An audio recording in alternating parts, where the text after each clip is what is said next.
La serpiente era el animal más astuto de todos los que Dios el Señor había creado, así que le dijo a la mujer: ¿así que Dios les ha dicho a ustedes que no coman de ningún árbol del huerto? La mujer le respondió a la serpiente: podemos comer del fruto de los árboles del huerto, pero Dios nos dijo: no coman del fruto del árbol que está en medio del huerto, ni lo toquen, de lo contrario morirán. Entonces la serpiente le dijo a la mujer: no morirán.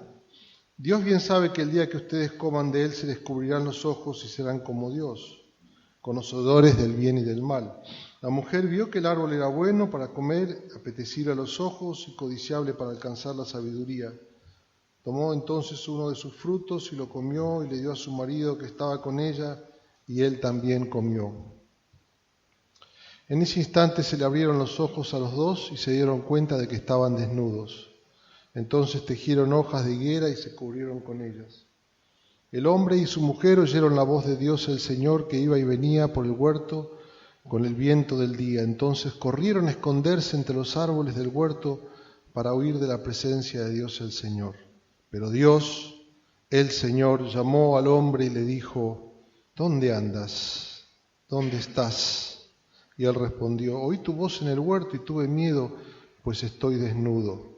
Por eso me escondí. Dios le dijo: ¿y quién te dijo que estás desnudo? ¿Acaso comiste del árbol del que yo te ordené que no comieras? Y el hombre respondió: la mujer que me diste por compañera fue quien me dio del árbol y yo comí. Entonces Dios el Señor le dijo a la mujer: ¿qué es lo que has hecho? Y la mujer dijo: la serpiente me engañó y yo comí. Dios el Señor dijo entonces a la serpiente: por esto que has hecho, maldita seas entre todas las bestias y entre todos los animales del campo. Te vas a arrastrar sobre tu vientre y polvo vas a comer todos los días de tu vida. Yo pondré enemistad entre la mujer y vos, y entre su descendencia y tu descendencia. Ella te herirá en la cabeza y vos le vas a herir en el talón. A la mujer le dijo: aumentaré en gran manera los dolores cuando des a luz a tus hijos. Tu deseo te llevará a tu marido y él te dominará.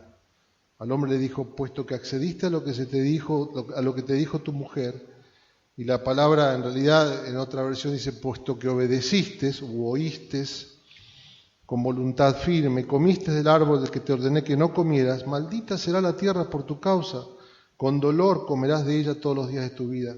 Te producirá espinos y cardos y comerás hierbas del campo.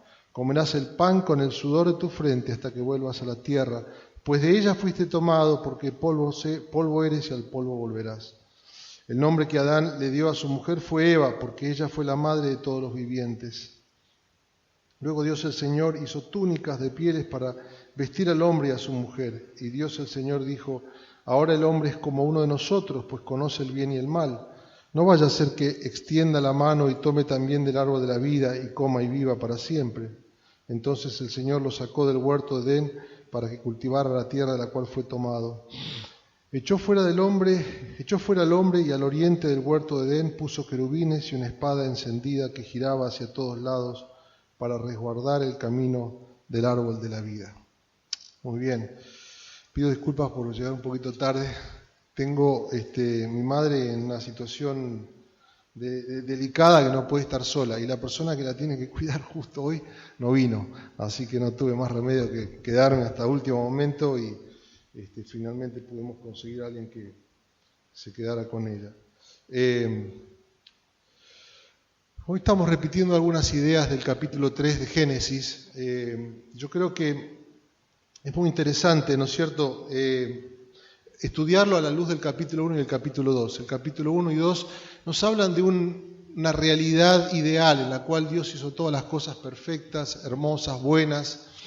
Y de repente el capítulo 3, el capítulo seguramente, como decíamos el domingo pasado, más triste de toda la escritura y de toda la historia, presenta la realidad del ser humano y la realidad como vivimos en este mundo, ¿no?, lleno de quebrantamiento y dolor, ¿no?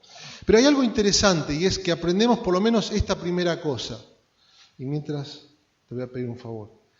En mi bolso que está allá atrás de todo, tu papá sabe, ahí hay un cuaderno a rayas, tráemelo. Gracias. Algo aprendemos, y es que el mal es externo a la realidad ideal, a la realidad que Dios diseñó para todas las cosas. Hoy escuchamos muy en boga, ¿no es cierto? Bueno, la muerte, el mal es innato al ser humano, etcétera, es la realidad que nos tocó. Hay algo que aprendemos, que el mal no es parte del diseño de Dios y que el mal es externo a esta realidad y a esta creación que Dios hizo. Es externo a nosotros, gracias. Esto es algo muy interesante, ¿no? ¿Y cómo podemos definir la esencia del pecado? Lo escuchábamos el domingo pasado, pero vamos a definir de una manera muy sencilla. Es el hombre, el ser humano, poniéndose en el lugar de Dios. Dios tiene un lugar central en el relato de la creación y un lugar al que pone toda la creación, al ser humano como corona, y el pecado es, como dice allí la serpiente, vas a ser como Dios. Es el querer yo ponerme en el lugar de Dios.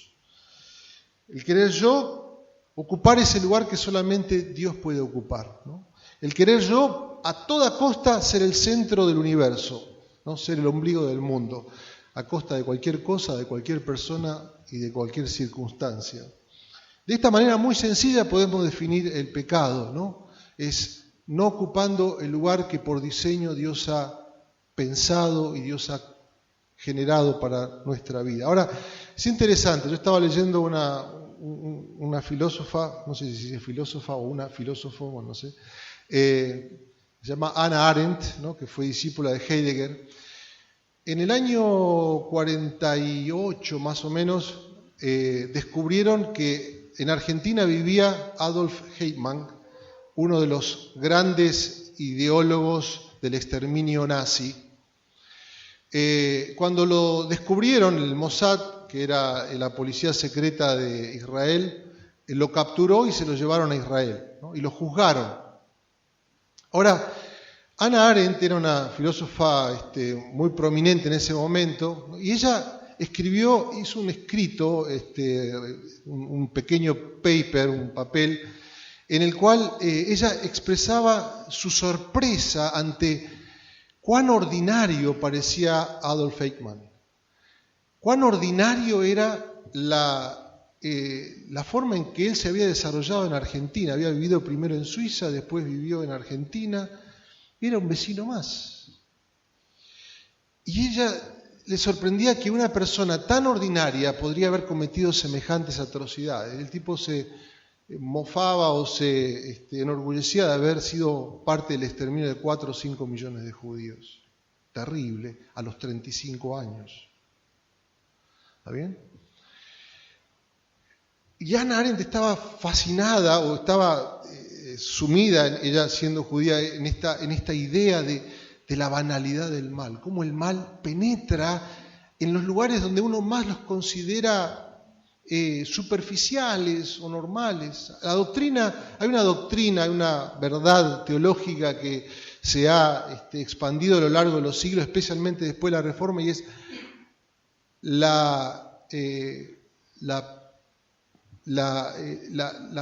perversión total del ser humano, ¿no? Y esto no quiere decir que el ser humano es pervertido en toda la fuerza que podría ser pervertido, pero que de alguna forma el mal ha penetrado en cada ápice de nuestra realidad, de nuestra persona y de nuestra sociedad.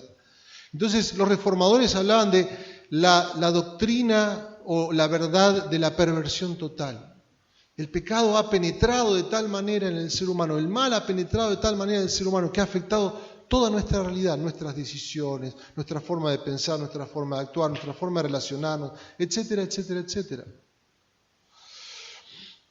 Decía un filósofo que después había sido ateo y después conoció a Dios, decía, no podemos entender, y también había un psiquiatra, ¿no? Escribieron a unos libros, decía, tenemos que volver a la doctrina original del pecado. Siendo ateo, decía, tenemos que volver a la doctrina original del pecado. Esto es, a la esencia de cómo arrancó el mal en la humanidad. Sin ella no hay posibilidad ni esperanza de cambio, porque si el mal es innato a la realidad humana, pues da igual. ¿Quién dice que esto está bien y aquello está mal? Si en definitiva yo soy lo más importante en el universo. Llevado a su absurdo, a su última realidad, Estos filósofos y estos terapeutas dicen, sin la doctrina del pecado original, de este origen, de este capítulo 3, no hay esperanza de cambio en el mundo. Interesante, ¿no es cierto? Entonces, esta necesidad, ¿no? Y ahora yo digo, abrís el diario, mirás la realidad y ves las atrocidades que se cometen a nuestro alrededor y dice, yo nunca, esta es la idea que tenemos, ¿no? Yo nunca, son algunas manzanas podridas. Y la realidad del capítulo 3 de Génesis es que hay una democracia radical. El pecado y el mal ha invadido nuestra realidad y a cada uno de nosotros y no tenemos esperanza. Este es el mensaje. A menos que, ¿no? Vamos a poner 2 puntos suspensivos porque si no, acá enseguida... Quiero elaborar un poquito más sobre algunas cosas que decía Marco, pero voy a decir 3 cosas muy sencillas. Uno es la naturaleza del pecado, ¿no? Es cómo viene, cómo opera en nuestra vida. En segundo lugar, las consecuencias. Y en tercer lugar, la esperanza. Porque este capítulo 3 trae esperanza, ¿no? Hay un mensaje también de esperanza hacia el final del capítulo que me llama mucho la atención. En primer lugar, la naturaleza. Me interesa pensar en un proceso. Del versículo 1 al versículo 6 hay un proceso. Fíjense, ¿no? Primero aparece la serpiente. Es interesante, yo el domingo pasado mencionaba un escrito que ha sido muy popular, especialmente en autores latinoamericanos. Borges lo citaba mucho, que se llama El paraíso perdido de Milton, ¿no? Este es un poema de 10.000 versos en inglés, fascinante sobre la historia, digamos, poéticamente interpretada por este poeta Milton. Y es interesante también que Milton era cristiano, ¿no? Entonces es muy interesante ver, ¿no?, cómo arranca. Y arranca el poema hablando de Satanás y cómo lo pinta Satanás. Pero hay un proceso, esta es la idea. Sí, ¿cómo cayó a esto? No pasó de un momento a otro. Mi viejo decía algo que a mí siempre me llamaba la atención. Nos enterábamos de algún escándalo, ¿no?, de alguna situación, en alguna realidad en la cual nosotros nos movíamos. Y decía, ¿pero cómo pasó esto? Y mi viejo decía, esto no pasó ayer. Esto es fruto de un proceso. Y es interesante cómo la Escritura nos ayuda a entender estos procesos, ¿no?, destructivos, tóxicos en nuestras vidas, para que podamos lidiar con ellos. Entonces, vamos a ver algunos de estos pensamientos. En primer lugar, el tema de la seducción. La cosa empieza con una seducción. ¿Qué es la seducción? Es la inducción a una persona para que cambie su opinión o para que realice una acción determinada contraria a sus principios. ¿Está bien? Después lo buscan en el diccionario. Pero la idea en el latín es apartar, ¿no? Entonces comienza con un proceso de seducción. La serpiente comienza a seducir a Adán. Y leíamos el otro día, acá estoy absolutamente tecnológico, chicos, con que Dios les ha prohibido comer de tanta hermosura. Como hay en esta espesura, comenzó diciendo el malo, descargando el primer palo sobre la incauta criatura. Es así como el demonio principia el juego amigazo. Primero nos tira el lazo para ensartarnos una duda. Y cuando alguien lo saluda, ahí no a más, le agarra el brazo. La Biblia en lenguaje gauchesco, escrita por un pastor argentino ya fallecido, llamado Romanengui, es fascinante, ¿no?, como describe el capítulo 3 de Génesis. Pero esta es la idea, el proceso de seducción. Fíjense, por ejemplo, cuestiona a Dios, ¿no?, porque menciona allí la palabra, dice, con que Dios ha dicho. Miren qué interesante. El proceso de seducción comienza con cuestionar la persona de Dios. Dice, con que Dios ha dicho, y utiliza una palabra muy interesante, Elohim. La palabra hace referencia al Dios creador. Hasta ese momento, todo el texto, capítulo 1 y capítulo 2, hablaba de Elohim Yahvé, el Dios creador y el Dios personal, el Dios que se acerca, el Dios misericordioso, el Dios que viene a relacionarse con nosotros. La serpiente dice, con que Dios creador, ya lo pone en una distancia. Comienza cuestionando la persona de este Dios, creador y también que se relaciona. Después comienza a distorsionar las palabras, dice, con que este Dios dijo, no comerás de todo árbol.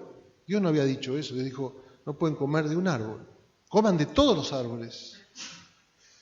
Esta idea de, ¿no es cierto?, que la palabra es distorsionada, es de alguna forma alterada, y cómo Eva toma ese palo y dice, no, él dijo que no comeríamos de este árbol, ni siquiera lo tocaríamos. O sea, tenés los dos extremos, el extremo liberal y el extremo legalista, los dos son malos. El extremo liberal dice, ¿no es cierto?, son todos chauvinistas, son todos, ¿no? Y el extremo legalista va más allá de lo que Dios dice. Los dos terminan cayendo en el engaño del pecado. Muchos de nosotros venimos de una concepción liberal de la vida y otros venimos de una concepción muy legalista y reaccionamos de la misma manera. Terminamos alejándonos de Dios, porque las dos son concepciones opresivas. Ahora, muy interesante, ¿no? Dice, no será así, dice, no morirán, fíjense allí en el versículo 5, sino que Dios sabe que el día que coman serán abiertos sus ojos y serán como Dios, sabiendo el bien y el mal. Ahora, decía Marcos algo muy interesante, lo primero que el enemigo hace en ese proceso de seducción es plantear tu desconfianza a un Dios amoroso y creador, que provee todo lo que necesitas. Sí, bueno, ¿realmente Dios puede hacer todo lo que yo necesito? ¿Realmente Dios se interesa por mí? ¿Realmente Dios me ama? ¿Realmente Dios cuida de mí? ¿Realmente Dios ha provisto todo lo que yo necesito para ser feliz? Es la primera pregunta, ¿no? El proceso de seducción es la invitación a tomar el atajo, el camino que vos creés más corto, no el camino que por ahí, ¿no? Es el plan B. Señor, no nos dejes caer en la tentación, mas líbranos del mal. ¿Qué es la tentación? Caer en la tentación es caer en el plan B, el que yo creo que es el plan B, donde Dios no lo vio ese plan, no vio el atajo Dios, no lo vio, cómo se le escapó justo. Pero no te das cuenta que este es el camino. Ahora, vamos, total, ya veremos, seguramente el Señor nos va a bendecir. Pero interesante este proceso que opera, ¿no es cierto? Ahora, hay algo muy interesante, ¿no? Todas estas frases que la serpiente o Satanás está induciendo a Eva a pensar, es una batalla en el mundo de las ideas. Ahí comienza todo, en el mundo de las ideas. Toda decisión que hemos tomado, que vamos a tomar y toda acción que vamos a hacer, comienza en el mundo de las ideas.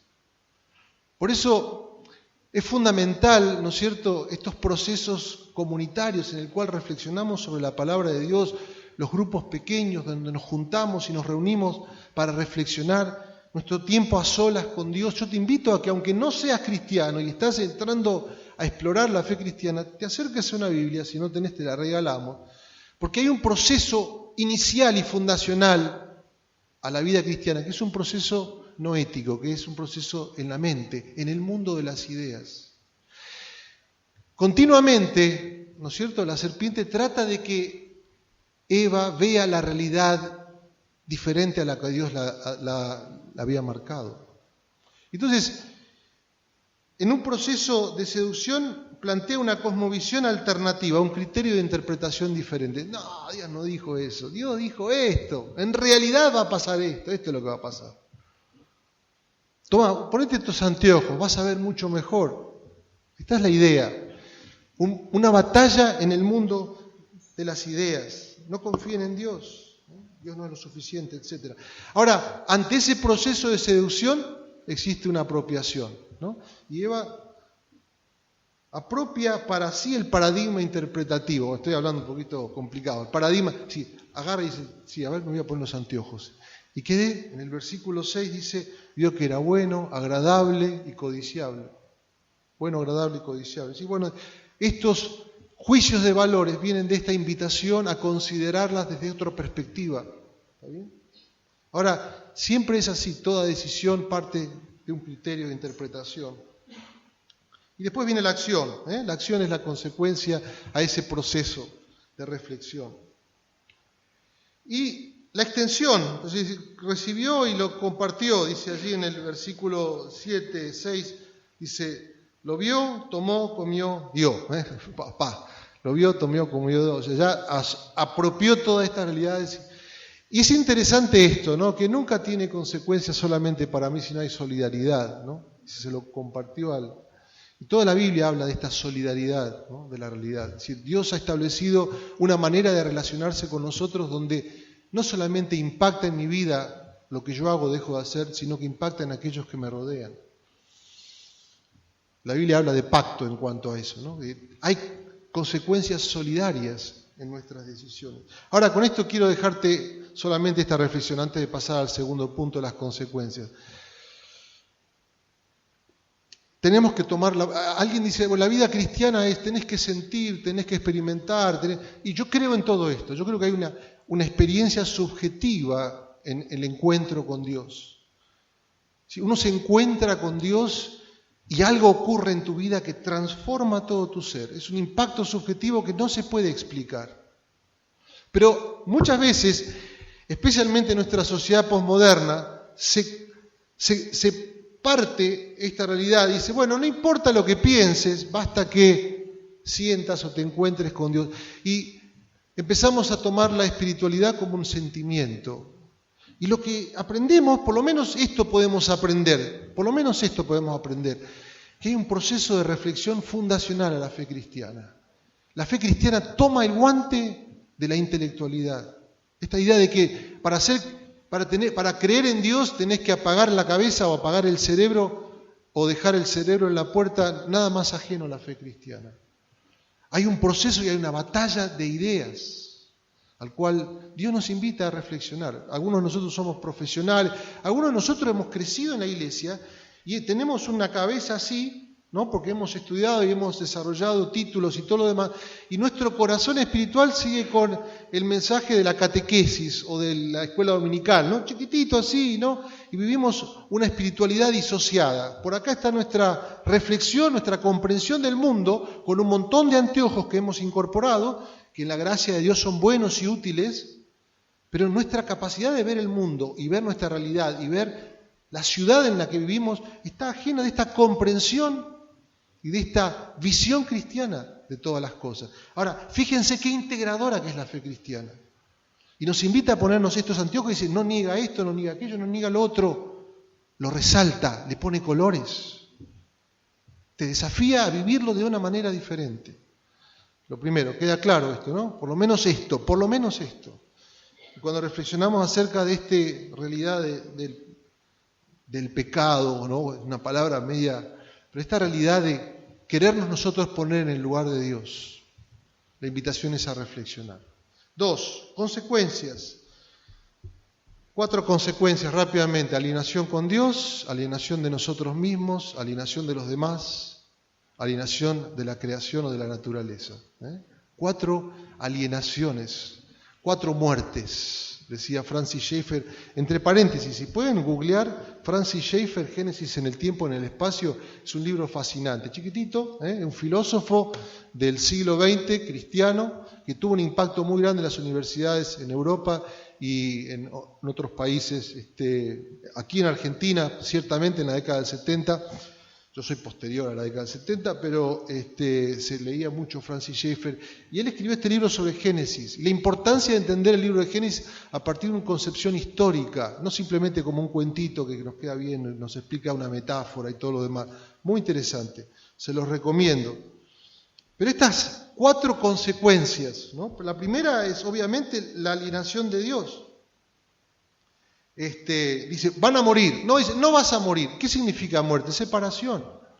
Lo primero que ocurre, el ser humano ve a Dios y se esconde, ¿no? Y después Dios dice, lo voy a tener que separar del huerto de Edén. El huerto de Edén simbolizaba el lugar de la presencia de Dios. Dios vivía, Dios habitaba en ese lugar. Venía y comía y conversaba y caminaba por ese lugar. En el Antiguo Testamento, posteriormente, esto se deriva en lo que es la construcción del templo y del tabernáculo. Eran lugares donde Dios habitaba y no entraba nadie ahí, simbolizando de que todavía había una gran barrera de separación. Hay una alienación de Dios con el ser humano. Lo oyeron, se escondieron, fueron expulsados. Me gusta este punto clave, ¿no? A veces vemos el pecado como un montón de transgresiones, las transgresiones de códigos, de normas, de leyes. Pero fundamentalmente, el pecado es la ruptura de una relación con Dios. Y esto es tremendo. Porque cuando yo lo pongo en términos de códigos, me quedo con una religión. Cuando lo pongo en términos de una persona, entiendo que hay elementos mucho más fundantes. Por eso David se había autoconvencido, el rey David había metido la pata, había cometido un gran error y estaba autoconvenciéndose de que todo lo que había hecho él era el rey en definitiva, y esto, aquello, el otro, hasta que aparece un profeta, le da una historia, el tipo lo vuelve, lo transforma, se arrepiente, y él escribe un salmo, el Salmo 51, y dice: contra ti y contra ti solamente he pecado, ¿no? Como diciendo, la primera consecuencia de mi alienación es esa alienación con Dios. ¿Y qué de la alienación psicológica de nosotros mismos? Dice que se descubrieron desnudos. Dios le pregunta: ¿pero quién te dijo que estás desnudo? Claro que estás desnudo, obviamente que estás desnudo, pero él se vio desnudo, se vieron desnudos. Hicieron delantales, muy interesante. Desde entonces estamos haciéndonos delantales.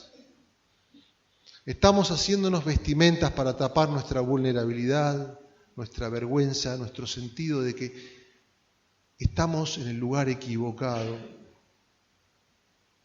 Estamos permanentemente buscando nuestro lugar. Es interesantísimo.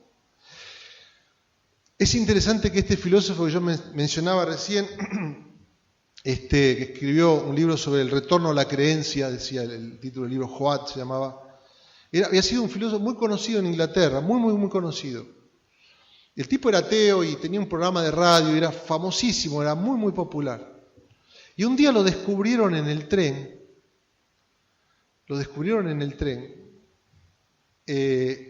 Mirá lo que es Argentina año verde, ¿no? Lo descubrieron en el tren, en un lugar equivocado, o sea, estaba en primera cuando tenía que estar en tercera clase. Estamos hablando de una distancia de 1 hora de viaje, o sea, 45 pesos de diferencia. Lo descubrieron, no estoy diciendo que sea menos o más, digo, fíjate la forma en que nosotros lo interpretaríamos como quizás en nuestra sociedad, ¿no? Lo descubren en un lugar equivocado, diciendo que iba a un cierto lugar e iba a otro lugar. Lo estrolaron. Tuvo que renunciar a su programa de radio, tuvo que dejar todo lo que estaba haciendo y pasó al anonimato total. Su multa fue 2 libras con 50. Eso fue su multa.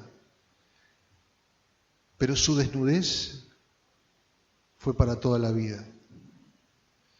Quedó tan golpeado que le agarró un cáncer y murió por causa de ese cáncer. Pero un poco antes de morir, unos meses, un par de años antes de morir, se encontró con Dios.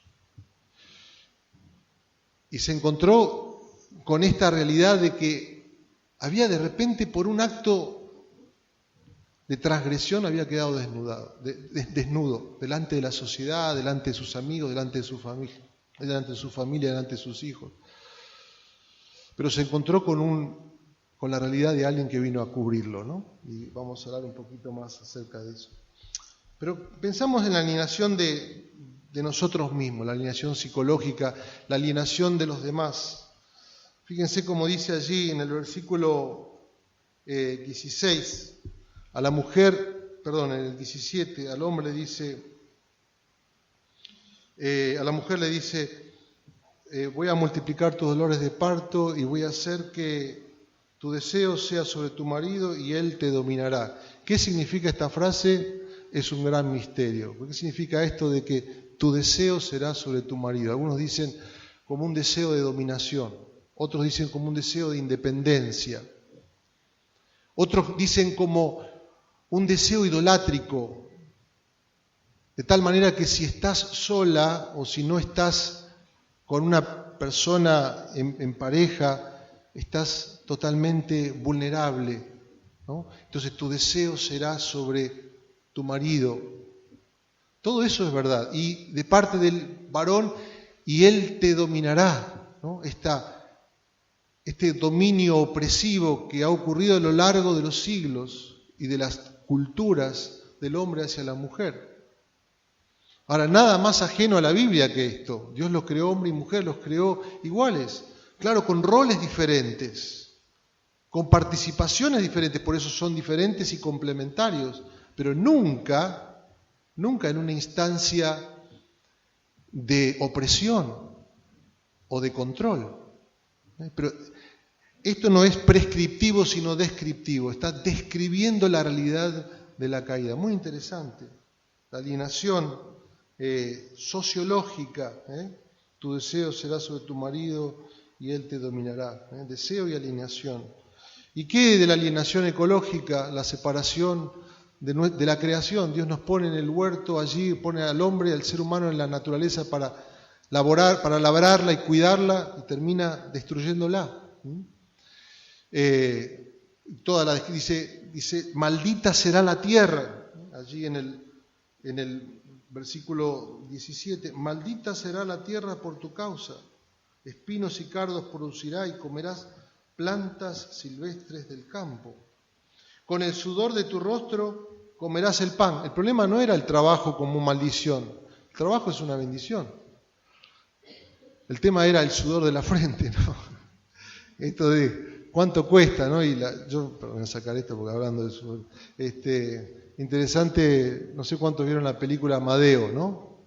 Y está Salieri y está Amadeo Mozart, ¿no?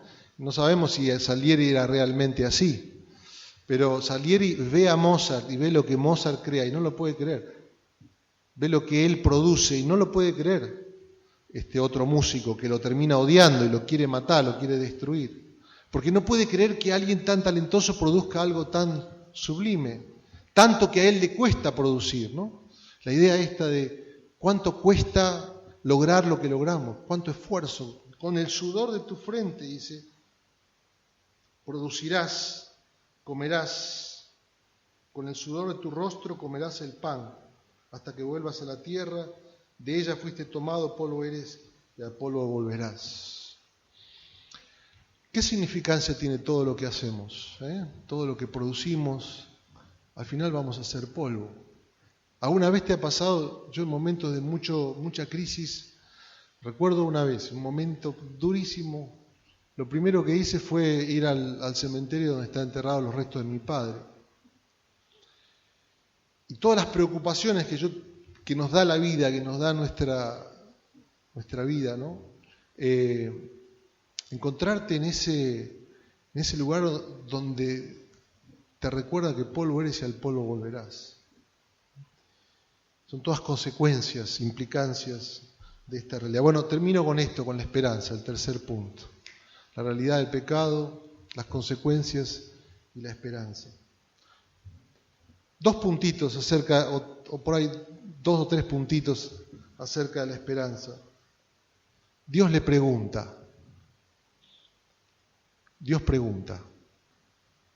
Dios promete, Dios provee. Dios pregunta, ¿dónde estás? ¿Qué hiciste? ¿Qué comiste? ¿Quién te enseñó? Dios pregunta. Estas preguntas, Dios, ¿para qué te pusiste a preguntar o te pusiste a pensar para qué Dios preguntaría estas cosas? ¿Por qué las preguntaría? Si él sabía la respuesta. ¿Dónde estás tú, Adán? Si él sabía dónde estaba Adán. ¿Qué hiciste, Adán? Él sabía lo que Adán había hecho. ¿Quién te enseñó, Adán? Él sabía la respuesta. ¿Por qué Dios preguntaría?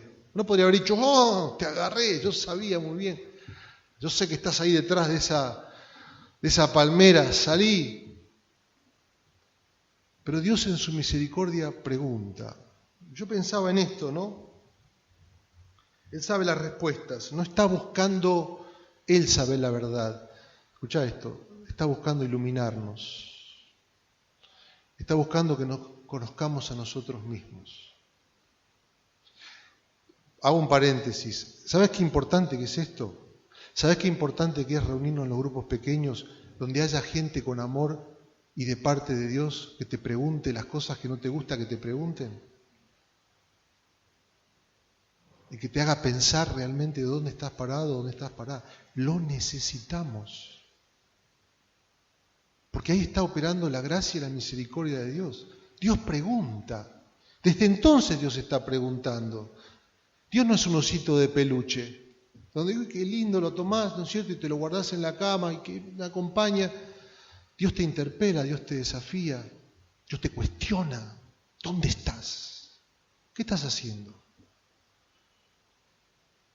Molesta, yo sé que molesta, pero es terapéutico, es transformador, es iluminador. Ahora, ¿qué es lo que Dios está buscando? Dios está buscando el arrepentimiento, sencillamente. Dios está buscando el arrepentimiento. Ahora, dos cosas podrían ocurrir, arrepentimiento o remordimiento. El remordimiento dice, ¿dónde estás? Tuve miedo, estoy mirando las consecuencias de lo que pasó. El arrepentimiento mira a la persona de Dios en una relación de amor. La invitación de Dios, sí, yo creo que, sinceramente, y esto no lo digo solamente yo, digo, leyendo algunos comentarios, algunos autores, dice, ¿qué hubiera pasado si Adán hubiera dicho, metí la pata, Señor? ¿Hubiera conocido la misericordia de Dios? Seguramente hubiera habido consecuencias, pero ¿hubiera conocido el perdón de Dios? Definitivamente. Ya es un misterio, es escribir otra historia, ¿no? Pero estas preguntas van a la raíz, a meditar y a pensar en el arrepentimiento. Y Lutero decía, el arrepentimiento es la clave de la vida, esto de repensar una y otra vez, pero no en un sentido de culpa, sino decir, ¿de qué forma esto afecta a mi relación con Dios? Mi relación con el prójimo, con aquellos que me rodean, etcétera, etcétera. Dice la Biblia que hay dos tipos de dolor. El dolor que produce muerte, ¿no? O el dolor que produce vida. 2 Corintios 7:10. Hay un dolor que produce muerte y un dolor que produce vida. Por ahí estás viviendo un momento de dolor. Y este dolor puede ser un dolor de muerte o un dolor de vida. Depende hacia dónde te guíe y hacia dónde te dirija. Puede ser un dolor de muerte donde vos mires las consecuencias, tengas miedo. A veces dice la gente, no, pero quiero solucionar el problema porque le tengo miedo a las consecuencias. No está del todo mal, pero es remordimiento. Arrepentimiento es pensar cómo esto afecta a tu relación con Dios. Bueno, Dios te pregunta, ¿cuál será tu respuesta? Promesas. Dios hace una promesa. Fíjense allí en el 3:15, Dios le dice, yo voy a poner enemistad. El mal no va a ser algo natural. El mal va a ser algo que incomoda. Voy a poner enemistad entre la serpiente y la mujer y entre su descendencia, como diciendo, esta figura del mal y esta realidad de la humanidad que es la mujer, voy a poner enemistad. Y dice, y al final promete una cosa, va a haber victoria. Porque dice, esta te herirá en la cabeza y tú le vas a herir en el talón. Y desde Ireneo y desde Justino Mártir, que eran dos filósofos cristianos del siglo II, hasta hoy, hasta nuestros días, pasando por Calvino y otros, afirman esta verdad, esa simiente, esa descendencia de la mujer, es Cristo Jesús. Él es la respuesta para la victoria sobre el mal. Dice, tú le vas a herir en el talón. Y en una parte de la Biblia dice, las huestes de oscuridad no sabían lo que hacían con Cristo cuando lo crucificaron. Pensaban que habían tomado victoria. Lo hirieron en el talón. Pero dice, la descendencia de la mujer te va a herir en la cabeza mortalmente. La promesa de victoria. Venir a Cristo es venir a esta promesa de victoria. Es venir a este lugar de esperanza para nuestra sociedad. Que en Cristo hay esperanza de victoria y de cambio. Pensaste en las preguntas, pensaste en las promesas y termino con esta, la provisión de Dios. Dios le da túnicas, dice que los viste, mata animales, los cubre. ¿Sabes lo que dice la Biblia acerca de Cristo, lo que Él vino a hacer en la cruz por nosotros? Vino a cubrirnos de nuestros pecados. Es maravilloso este texto, allí en el capítulo 4 de Romanos, donde describe la obra de Cristo a nuestro favor.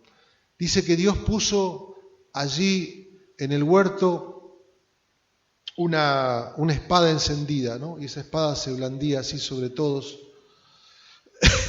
Dice, se blandía para todos lados para que no pudieran pasar ese lugar, simbolizando esa alienación de Dios. Isaías 53, versículo 5, dice, Cristo, el siervo, fue traspasado. Él sufrió la espada. Para que nosotros, dice más adelante en una carta a los hebreos, podamos entrar a la presencia de Dios. Pensá en la provisión de Dios. La provisión de Dios es Cristo. Y que podamos acercarnos a Él con esta esperanza. Sí, está la realidad, están las consecuencias, pero está la esperanza. Una historia que la cuento siempre, la voy a volver a contar. Cuando yo tenía 42 años y quedé desnudo, metafórica y realmente hablando, me quedé sin laburo, me quedé sin familia, me quedé sin amigos, me quedé sin trabajo, me quedé sin plata, perdí todo, ¿no?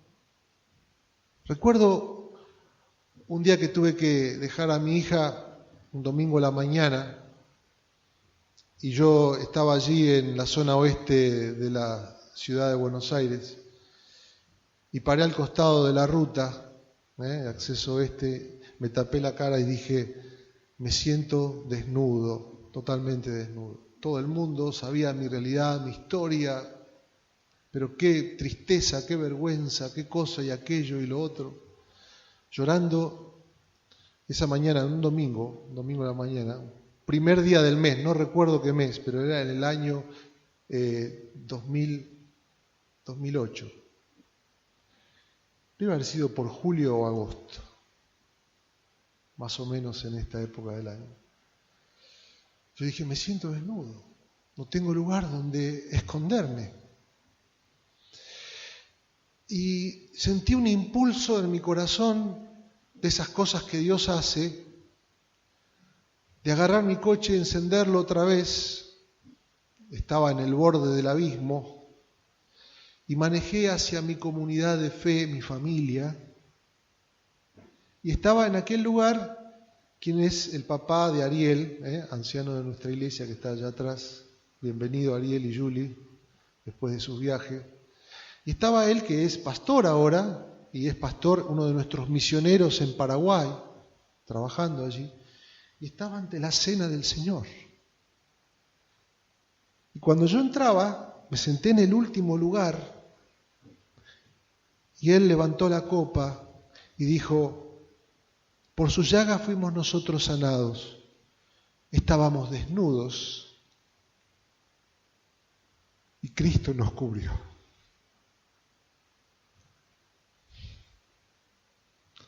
Todo lo que necesitaba.